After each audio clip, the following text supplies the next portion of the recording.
এক মাস আইপিএল খেলে মুস্তাফিজ যে টাকা আয় করেন পুরো বছরেও অনেক দেশি ক্রিকেটাররা সেটা করতে পারে না। আইপিএলে কোনো বাংলাদেশের কদর না হলেও মুস্তাফিজের ঠিকই কদর করা হয়। 2025 সালের নিলামেও তাই হয়েছে। ফিজকে 9 কোটি 20 লাখ রুপির মোটা অঙ্কে কিনে নিয়েছে কলকাতা নাইট রাইডার্স, যা বাংলাদেশি মুদ্রায় 12 কোটি টাকারও বেশি। 19তম আসরের আগেও আইপিএল 7টি মৌসুমে ভিন্ন ভিন্ন 5টি দলে খেলেছেন কাটার মাস্টার। প্রশ্ন হলো, আইপিএল সব বাংলাদেশি উপেক্ষিত থাকলেও মুস্তাফিজের কেন এত চাহিদা? আছে অনেকগুলো কারণ। প্রথম কারণ হলো মুস্তাফিজের বোলিংয়ের ধরন। আইপিএলের সবচেয়ে মূল্যবান বোলার তারা, যারা স্লগ ওভারে রান আটকাতে পারে। এই কাজে বর্তমানে মুস্তাফিজের থেকে দক্ষ বোলার খুব কমই আছে। রান বন্যার ম্যাচেও তিনি দারুণ কিপটে বোলিং করেন। মুস্তাফিজের কাটার, অফ কাটার ও স্লোয়ার সেট ব্যাটসম্যানকেও বিভ্রান্ত করে। ফ্ল্যাট উইকেটে ও ছোট বাউন্ডারির মাঠে যেখানে পেস বোলাররা সাধারণত রান বিলিয়ে দেয়, সেখানেও মুস্তাফিজ নিজের মুনশিয়ানা দেখান। কখনো বলের গতি কমিয়ে, কখনো বলের গ্রিপ বদলে ব্যাটসম্যানকে দ্বিধায় ফেলতে পারেন। আইপিএলের দলগুলো মুস্তাফিজের এমন সক্ষমতা ভালো করে জানে। এমন স্কিলফুল বোলার যে কোনো দলের জন্য আরাধ্য, তাই তারা মুস্তাফিজকে নিতে উৎসুক থাকে। দ্বিতীয়ত, মুস্তাফিজ একজন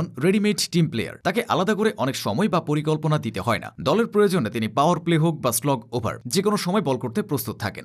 আইপিএলের ব্যস্ত সূচিতে ইনজুরি বা ফর্ম সমস্যায় যখন দ্রুত বিকল্প দরকার হয়, তখন মুস্তাফিজের মতো অভিজ্ঞ ও মানসিকভাবে শক্ত বোলার কোচদের কাছে সবচেয়ে বেশি প্রাধান্য পায়। 2025 সালে চেন্নাই সুপার কিংসে বিকল্প হিসেবে ঢুকে মুস্তাফিজ দুর্দান্ত পারফর্ম করেছিলেন। সেই ঝলকটাই পরের আসরের নিলামে তার দাম কয়েক গুণ বাড়িয়ে দিয়েছে। মুস্তাফিজের প্রতি চাহিদার তৃতীয় বড় কারণ হলো তার অভিজ্ঞতা ও পরিসংখ্যান। মুস্তাফিজ ইতোমধ্যে আইপিএলে বেশ কিছু দলের হয়ে খেলেছেন এবং গুরুত্বপূর্ণ ম্যাচগুলোতে দলের জয় ভূমিকা রেখেছেন। 2016 সালে অভিষেক মৌসুমে তিনি যা যা করেছিলেন সেটা তো স্মরণীয় হয়ে আছে। সে বছর তিনি ওয়ার্নারের অধীনে হায়দ্রাবাদের হয়ে খেলেছিলেন। অভিষেক ম্যাচে বেঙ্গালুরুর গেইল, কোহলি, ডিভিলিয়ার্স ও ওয়াটসনদের বিপক্ষে তিনি দারুণ বোলিং করেছিলেন। এরপর আর তাকে পেছনে ফিরে তাকাতে হয়নি। হায়দ্রাবাদের একাদশে তার নিয়মিত সুযোগ হতে থাকে। তিনিও প্রতিটি ম্যাচে ঝলক দেখাতে থাকেন। কলকাতার বিপক্ষে একটি ম্যাচে তার ইয়র্কারে বোল্ট হয়ে মাটিতে লুটিয়ে পড়েছিলেন আন্দ্রে রাসেল। নিয়মিত উইকেট নেওয়া ছাড়াও তার কিপটে বোলিং তখন ম্যাচ ঘুরিয়ে দিত। মুস্তাফিজের দাপটে ওই আসরে হায়দ্রাবাদের একাদশে সুযোগ পাননি সেরা ফর্মে থাকা ট্রেন্ট বোল্টের। ফ্র্যাঞ্চাইজিগুলো কেবল প্রতিভা নয়, প্রমাণিত পারফরম্যান্স খোঁজে। সেখানেও মুস্তাফিজ অনেকটা এগিয়ে থাকেন। মুস্তাফিজ বড় মঞ্চে নার্ভ ধরে রাখতে পারেন। দর্শকের চাপ,